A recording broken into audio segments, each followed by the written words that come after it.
I almost wonder if we can play right now, some soothing, calm music, something astrological. Listening to something astrological. Oh, this is great. This might even be an ASMR episode because we're talking about something very spiritual and deep. Today we're going to be talking about astrology. We can cut the music there. We're talking about astrology today. A subject that, and I got to tell you, I'm here with Jonathan Hinman right now. He has stars in his eyes. He's ready to talk about astrology. I can tell, ladies and gentlemen. So many things. But astrology is the one subject out of all the ones we've done so far that I know the least about. But I'll tell you what, if there's anything to take away from this episode, it's how to, and they taught us this in speech and debate, how to confidently talk about a subject you don't know about. Right. Because it's not about what you know, it's about how well you sell it. And today I'm going to sell to all of you that I know what the hell I'm talking about. Astrologers, prepare to be amazed. Now, Jonathan, what is astrology? Astrology. That's a great question. It is the study of the stars. I love it already. To determine what is happening in you and what's going to happen in the future. You know. Wow. So a look within and a look onward. Indeed. So it's a very divination of sorts. All right. So it's a very helpful tool to have. Yes. The best astrologers in the world are Bill Gates. Oh. Bill Gates, he's really an astrologer, and some other people for sure. That's a very LGBT thing. And the Q now to be. They love that astrology, and I have to say we. But whenever I hear about astrology, I usually hear it associated with love, money. Happiness. Pretty much, it pretty much seems to focus on the bare minerals of human wants and desires. Yeah, feelings. Very feelings centric. Yes. It is a very feelings. It's not a very logical thing, which is funny because logical is in the word.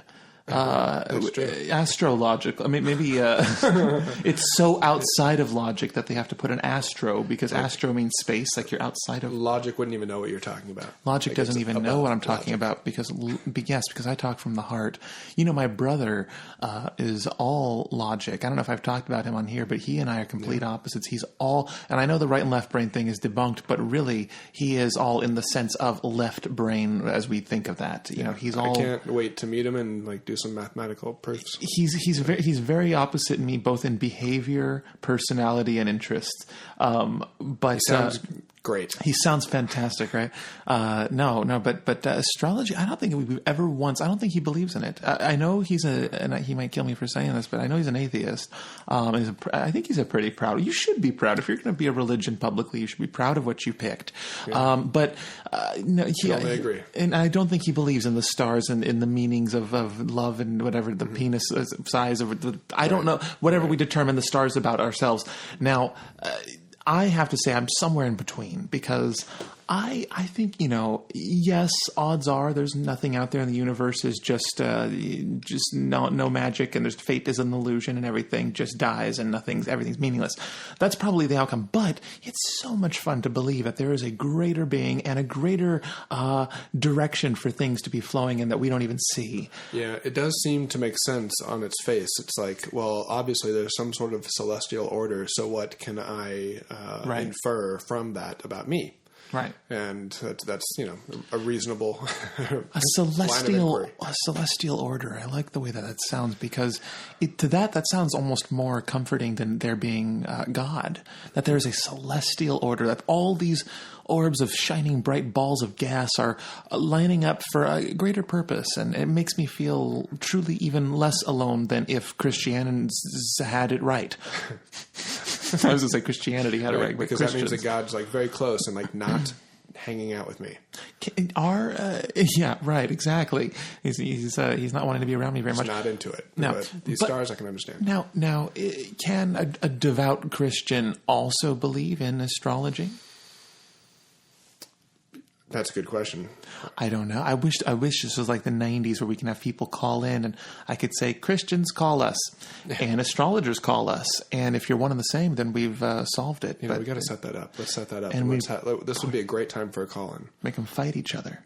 over the phone. Yeah. That would be great. I mean, but I want to know, I mean, can you believe in astrology and also believe in everything the Bible says, or do they conflict? And I feel like they do. I feel like astrology is far too magical for most religions to incorporate. I also feel like the line of astrology doesn't go to that place. It's like, I never take it that far. Right. Right. It's just sort of, it's an opportunity to like learn a little bit about yourself, I think, even if, and some people do that very wittingly, but some don't, I suppose. Right. People, it's okay too. That's okay too. Yeah, right. I imagine other people with beliefs and religions are probably sitting back looking at astrologers like, none of that is far fetched. Mm-hmm. And it might be, you know, everything that we don't know for certain has the chance and the probability of being very far fetched. I mean, the odds that the stars lining up are going to tell me how much money I'm going to make next month or who I'm going to fuck. I mean, that's beyond me. But if that's the case, then wowee, because what a comforting idea to, entertain that the universe has a plan for us, or that the universe has a greater motion that we're all kind of rocking to without realizing it, and we get to make choices within those motions to help better advance or help others. And I don't know. I think that that idea is also very fascinating. But I'll tell you one thing. I'm quite agnostic. Doesn't that really exist? Like, it's like, I guess real so. Forces We don't need the stars to help us with this problem. We just need to understand that more is in our control than we think. I honestly, I'm a very agnostic person. I'm, if I reach the pearly gates or whatever's up there, or down there or whatever, and they say, this is how everything was, astrology was real, then I'll be just like, oh, okay. Wow. I'm willing to believe that anything is or isn't, because I don't have any supernatural abilities to inform me, just like you listening don't. No matter how much we think we do, we don't know what's out there. But there are circumstances where astrology can seem very real things, and I think that's maybe what we base our belief off of, is when we read our horoscope and it's insanely accurate. And I have to say, that's spooky for me, Jonathan. And agreed. Yeah. I always have the experience where I read my horoscope and I'm like, ooh, very interesting. Right, because it's very parallel. And I'm like, wow, very interesting. That also applies. And then the next one, it's like a different horoscope. And I'm like, oh, they all equally apply to me, basically. Now, the trick here is taking that same horoscope and applying it to someone we know very well and making sure that it doesn't fit the bill for them. It's very easy, and psychics get us this way all the time. Trust me, in LA, all we have are donut stores and psychic shops. And I have to tell you, I've been to a few of them, and they all say things that could apply to anyone. Oh, you're having money troubles. You're at odds with someone. They're legit. Right. There's someone you wish you could do things differently with, and there's someone that you owe money to, and it's like, yeah, fucking, we know, we all have one of those things in our lives. And it's like, I feel with astrology, when you read a horoscope or something that does insanely check out, I think it's important to make sure you read that objectively and say, well, does that check out with everyone else? Because odds are usually yes. But I have read my horoscope a few times. Like, for instance, if I'm going throughout my day, right, and I really don't believe in astrology. In fact, I approach it almost as a scientist does, where when they try and prove something, they're actually trying to disprove everything else to prove one thing being right. And I kind of like to approach astrology the same way. Interesting. Sort of approaching it with, I want to try and disprove it and see if it can't be. So, for instance, let's say something very distinct happens to me on a day. Like, I have a falling out with a family member. Or let's say that there's I win a great prize one day, something out of my control, or really not of my doing, something that it hits me from blindsides me from left field.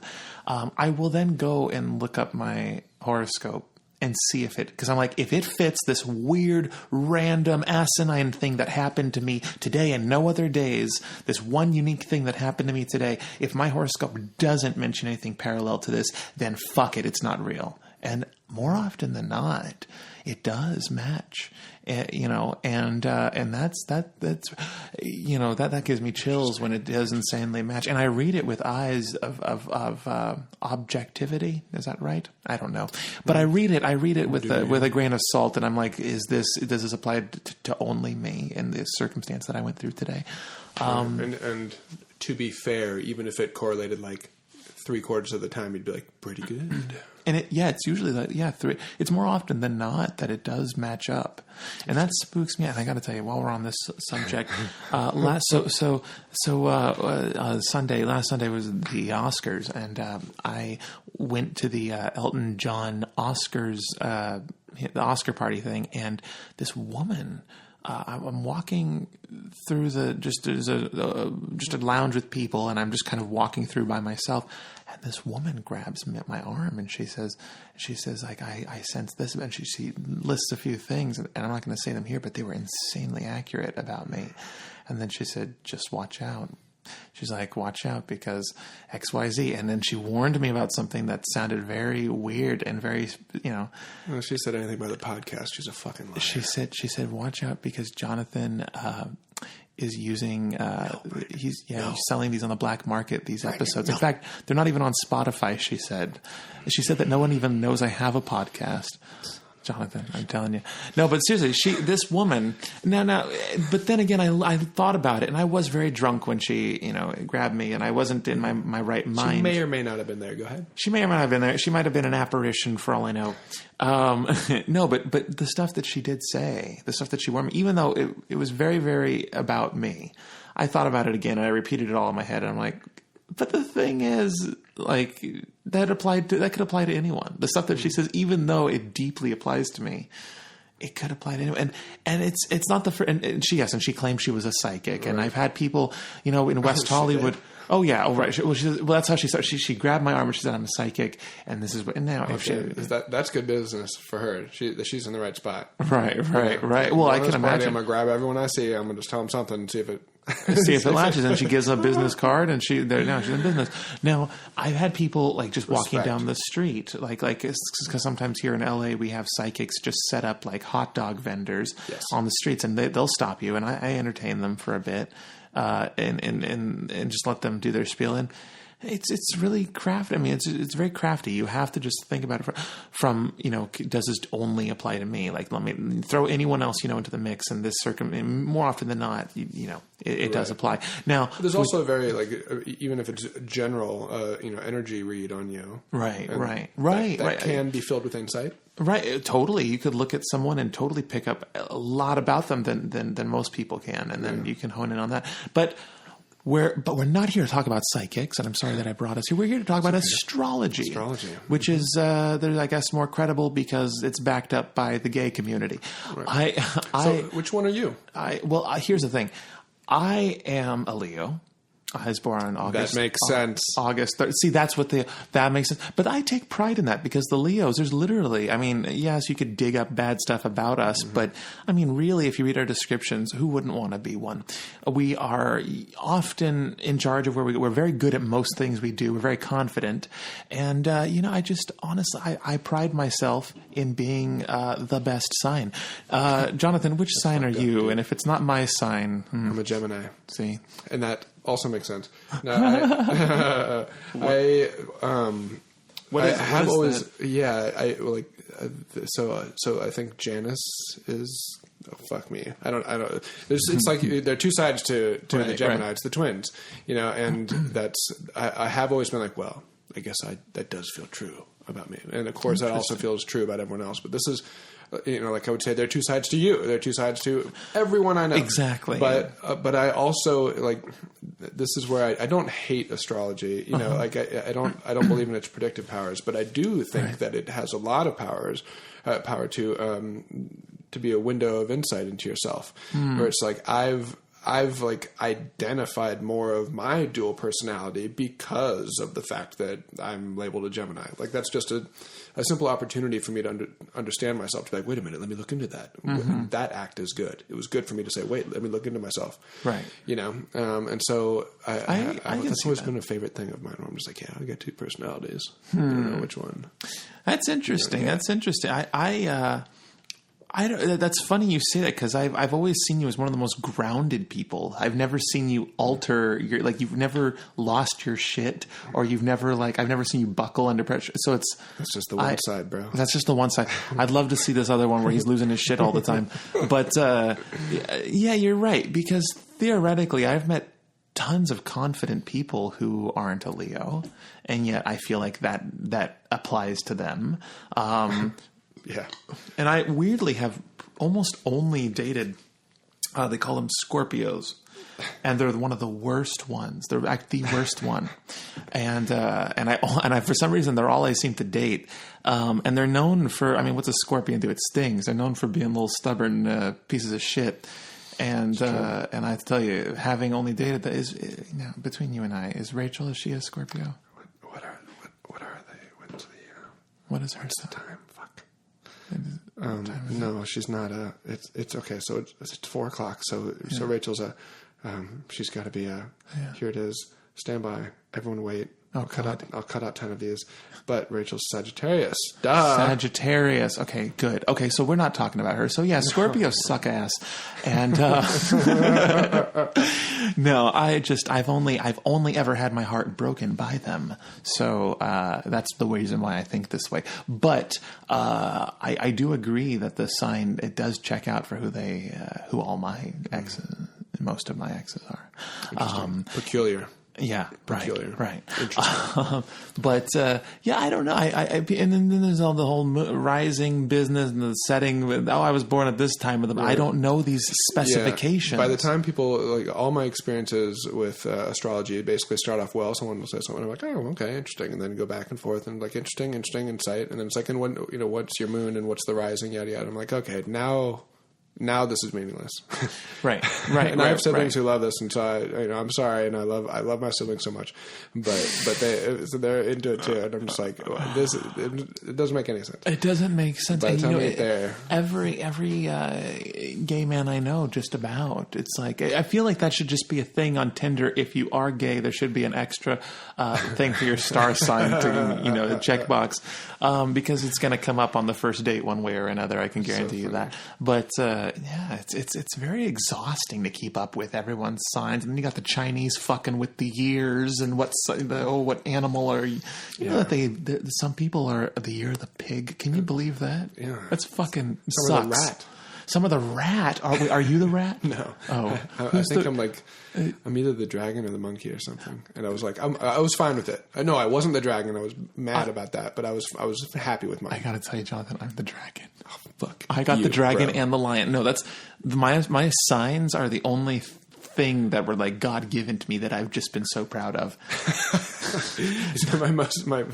I take the most pride in my astrological sign of a Chinese. I mean, if I had to choose again, I would have chosen those two, a lion and a dragon. But no, some people get the rat, some people get the pig, and then there's other ones that people can get a Cancer. People can get there's a. I got to tell you, I hate the Leo sign, because if you see what the Leo symbol looks like, it looks like a sperm. Mm. And that's quite a very... look at it right now. It's a very emasculating thing for such a prideful symbol to just be a little fucking tadpole sperm. Now there's 12 signs, right? Because there's 12 months. Yeah. Although there used to be 13. There used to be. Then what's the one that got voted out? I don't know. And I also know that over the course of like the last 1.5 years, maybe 2,000, they've changed a bit. So it's like, but I don't know if the predictions have changed with them, but. Well, here's another thing. Speaking of time and space, apparently this is the last year that we're doing the daylight savings. Well, for California. What? Oh. California will no longer, after we jump, was it spring forward? After we spring forward, it's that time forever. Yeah. We're no longer doing, that's at least what the guy who cut my hair today said. What the fuck? Yeah. Yeah, the guy who cut my hair today, which, by the way, thank you for noticing. Sorry, it looks amazing. It's amazing. Oh, thank you. No, he told me that that this is apparently we don't need it anymore like we did before, and it's fucking over most people, because everyone's getting depression because in the winter we don't have sunlight when we get out of most of us jobs at 5 o'clock, and the sun's down and everyone's depressed and goes home and has to deal with their shitty spouses. Well, I'm going to write to my congressman because I enjoy my depression. Well, you're going to have to, yeah, well, that sucks. I'm sorry. I'm the only loser in this situation. You're the only loser here, man, for wanting to be happy. But what was that? I was going to say, what about tarot? Tarot. Have you ever had I've been too scared to have a tarot experience.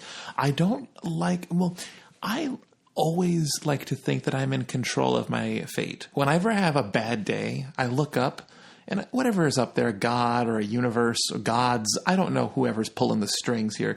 But when I'm having a bad day, I say, I'm in control. Get off my dick.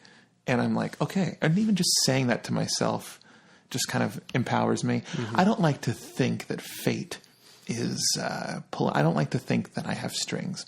And so tarot cards are just a constant reminder of having strings, or just a constant, to me, like it just points like, there is a destiny and you are guided toward this. And it's like, no, I've totally 100% subscribed to controlling my own. And so anyways, that's the only reason why I haven't. I don't like the idea of opening myself up to that possibility, or even just entertaining the thought of this is what's in store for me.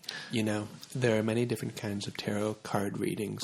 But what kind, though? Because those are the only ones I've heard about. Yeah, that's true. I'd only heard about that too. But there are ones that are less about like the predictive powers and more just like, I guess, meditational almost. It was just like, what do you see? It's kind of a Rorschach test. It's or, ink blot. It's like, where it tells you something about the now. Well, maybe you can change my mind on this, because I've never had talked to anybody about tarot before. Unless you're thinking taro, which I didn't discover until recently. It is a type of flavor that the Japanese use in slushies. And if you haven't had a taro slushie, I highly recommend it. It's a great flavor. You'll wish you've had it sooner. Anyways, and we are not endorsed by any taro yet, but it is a vegetable, so I don't think they have any funding. Yeah. But anyways, sorry. Tarot reading was something very different. Now, you said that you've had experiences. I had a very small one. My sister is into. Well, both my siblings are into astrology and tarot, but one in particular. And anyway, I just had like a quick reading with them. They have a deck of cards, and it was just sort of like a draw one and then let's talk about it situation. I don't know what the form of that type of reading is, but it was like this tarot as a medium of I don't know what to group astrology and tarot under, but like the astrological sciences kind of made more sense to me in that it was actually a really profound experience to like pull this card and then see what you see in it. And it's not just like an ink blot and it's like, you're making one shape. It's an image. There's always a person, and they have some kind of garb, and they have something in their hand, and maybe it's a sword, maybe it's a goblet, maybe it's a staff, maybe it's like a wand, maybe it's could be anything. Their helmet could be by their side, it could be on. There's like maybe a castle in the distance. It's half appearing, or is it disappearing?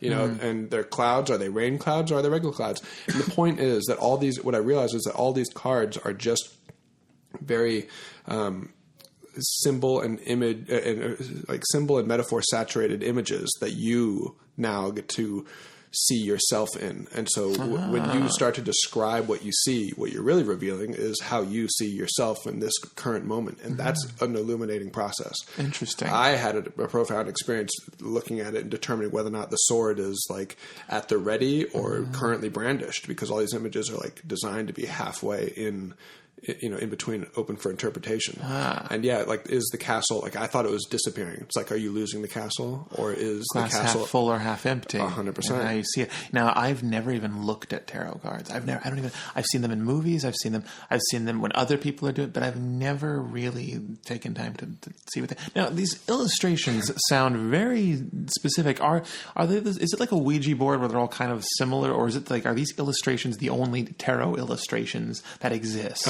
They're all different. Like you can buy different decks. Right, and that's what I figured. Presumably you could get a deck that's just sucks and doesn't make any sense for you. This one worked well for me. I'll have to. Where do your sisters live?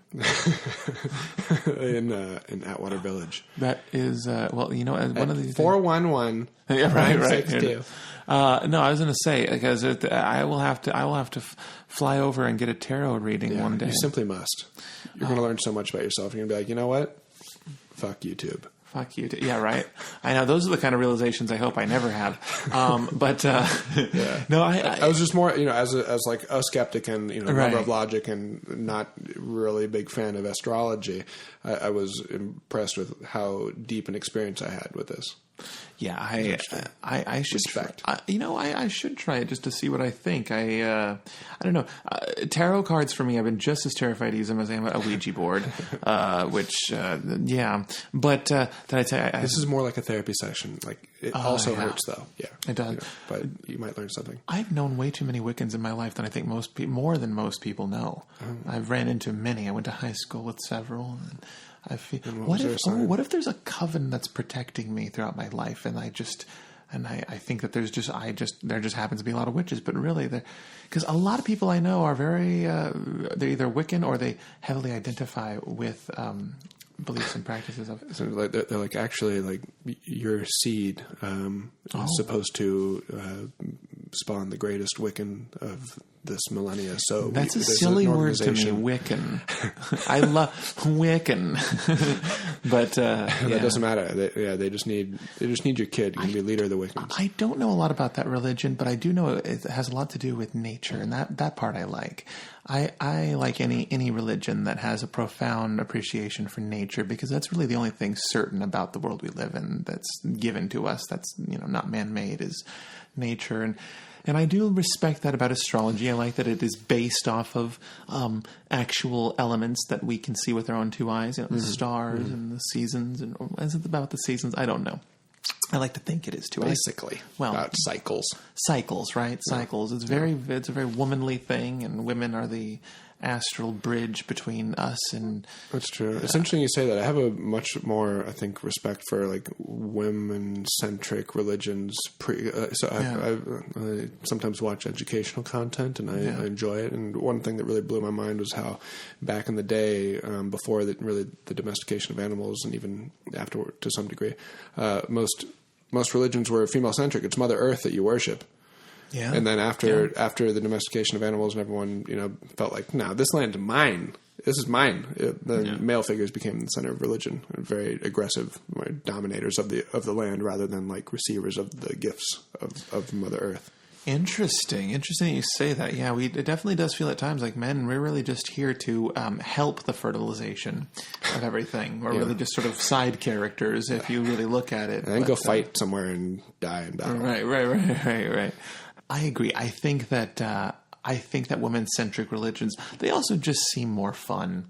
And, every male, I feel like I'm always having to worship some guy who doesn't bathe. And makes me uncomfortable. It's like, and what's this guy want to do? What the fuck? Right? Women-centric religions, it makes sense. It's just, come on. They're nicer and they're less scary. But, but no, I should give tarot a chance. I should give astrology more of a chance. #give tarot a chance. The thing about astrology that's very nice is that it's fun, because it's, whether you're a villain or a hero, just own your character, whether you're one of the crab ones or you're that Cancer one. I think that's the same one. Me too. Yeah. Or you're the one is there a pitcher of milk? That's not a one. But anyways, whatever one you are, however great or small, however Chinese one or the regular ones, I think we should all, and I think I did a good job talking about something I don't know anything about. Yeah, that's the invisible topic of this episode. It is. But you know what? I'm just excited. I was just very eager to get through this episode so we can get to our next one. We are going to be talking about bullies next week. I'm very excited. And I haven't asked him if he'd want to be in the podcast yet. But one of my good friends might be joining us. I shouldn't say, just in case, but if he's not here, or she, we don't know who this person is, but this person's a very good friend of mine, and many of you know him or her and love this person very much. And so I hope we get to talk about bullies with them, and because I have that I do know a lot about bullies. I do know a thing or two, and so and in the meantime, what was this one about astrology? I need to think of an astrologer. Well, hey, good fortune is in the stars for you, and I sense that you are coming into a great deal of wealth and money and sex. So or not, or not, depending on what your sign is. Interesting, yes.